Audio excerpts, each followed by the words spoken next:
Imported हुकूमत साबिक वज़ीर-ए-आज़म इमरान खान को गिरफ्तार करने के बहाने तलाश करने लगी। वज़ीर दाखिला राना सनाउल्लाह कहते हैं कि शहबाज गिल का बयान तयशुदा प्रोग्राम था। इस बयान का फैसला इमरान खान की ज़ेरे सदारत इजलास में हुआ, इसलिए अगर सबूत मिले तो उन्हें भी गिरफ्तार किया जाएगा।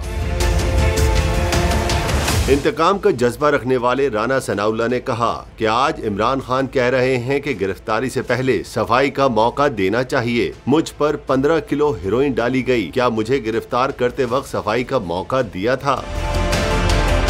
राना सनाउल्लाह का कहना था कि इदारों के लोगों को कहा गया कि अहकामात मिले तो अमल ना करें। बयान पर ना शहबाज गिल को रोका गया ना मुदाखलत की गई। शहबाज गिल ने अपने बयान में कहा है कि मेरे कहने का ये मकसद नहीं था।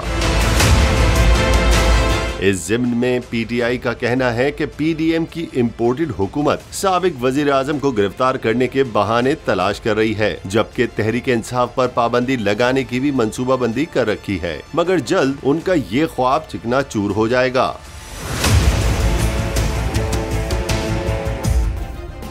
सब्सक्राइब करें और बेल दबाएं ताकि कोई खबर रह न जाए।